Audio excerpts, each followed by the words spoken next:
Imagine a structure so massive that it fundamentally alters the geography of the Earth. A building that stretches from New York City to Philadelphia, yet is only as wide as a couple of city blocks.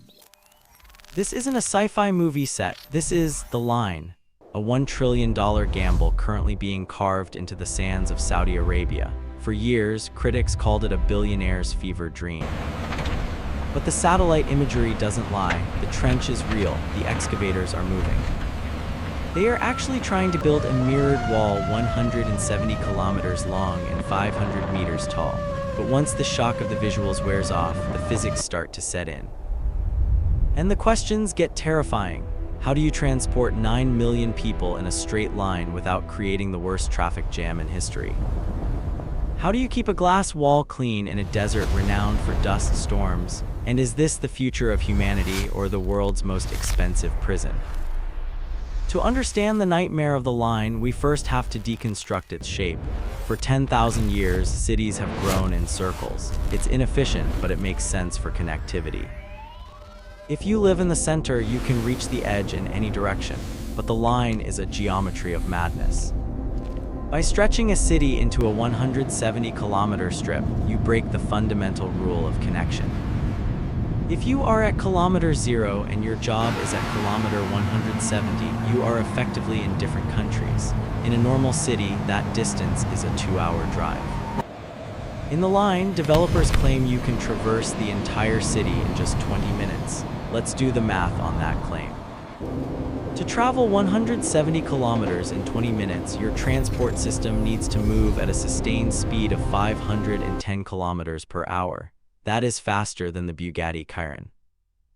Saudi Arabia claims the solution is the Spine, a high-speed underground hyperrail. But here is the logistical hurdle nobody talks about: stops. A train can go 500 kph, but it cannot stop at every neighborhood. Again. If it stops every 2 kilometers, it never reaches top speed. How can a 5-star hotel be this disorganized?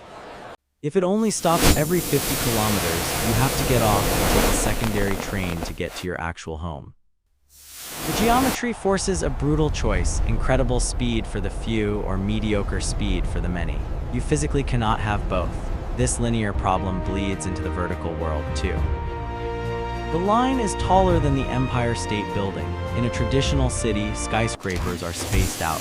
Here, the city is the skyscraper. This creates a vertical transportation crisis. Without maglev elevators that can move sideways as well as up and down, technology that hardly exists yet, the morning commute won't be a high-speed swoosh. It will be a 40-minute wait in a lobby for a lift that is already full. But let's assume they solve the trains and elevators. We still have to deal with the most obvious issue: building a giant mirror in a desert. The exterior is designed to reflect the sands, making the city invisible. In reality, it is a maintenance apocalypse. Anyone with a car in a dry climate knows the enemy: dust. In the Saudi desert, sandstorms can scour paint off steel. Now, imagine a surface area of 170 million square meters of glass. How do you clean it? You can't use human window washers. It would take an army of 10,000 men working 24/7. The answer has to be a fleet of thousands of autonomous, vertical climbing robots. But here is the viral question: what happens to the reflection? A mirror is only beautiful if it is perfect. A mirror covered in desert dust is just a dirty, gray wall. If that cleaning system fails for even a week, the invisible city becomes a giant, muddy scar across the landscape. Then there are the birds.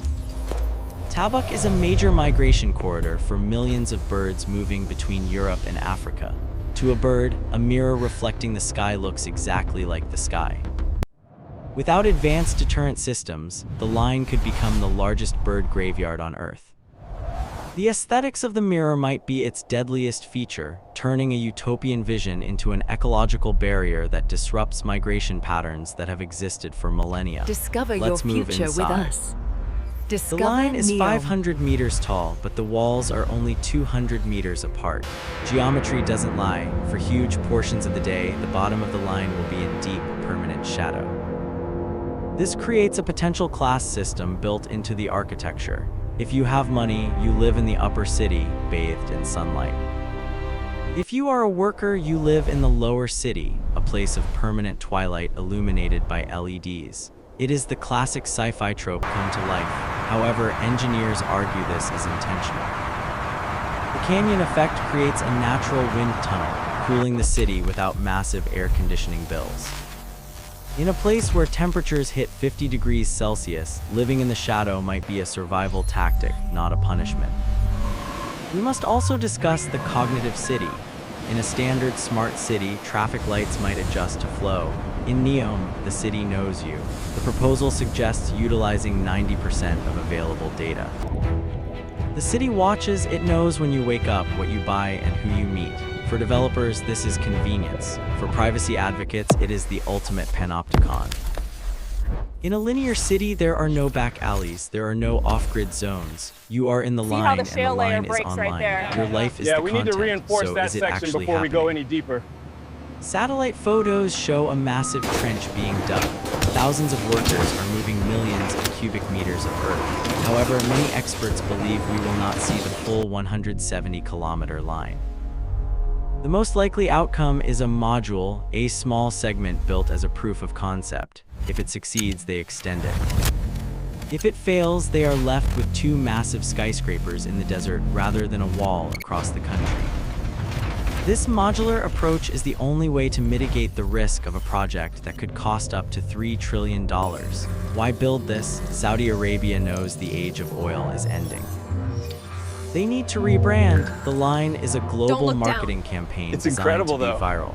It is a moonshot intended to drive technological innovation through sheer necessity. By forcing engineers to solve the problems of the line, they hope to generate patents they can sell to the world.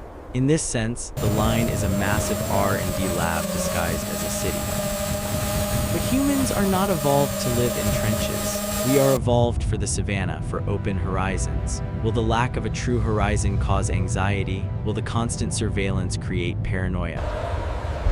Neom promises nature is a 2-minute walk away, but it is manicured nature inside the machine. The raw, chaotic beauty of the real world is walled off by the mirror. The success of the line will ultimately depend not on the engineering of the glass, but on the sociology of its residents. Can you create a community in a corridor? When you see the viral videos of flying cars and lush vertical gardens, look closer.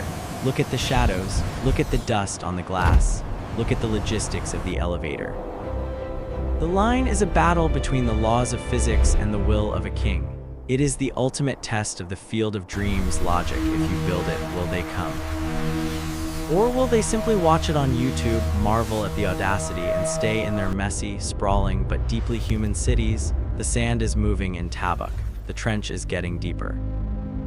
And for the first time in history, we are about to find out if a city can really be a line, or if the future is just a mirage reflecting our own desperate desire for something new.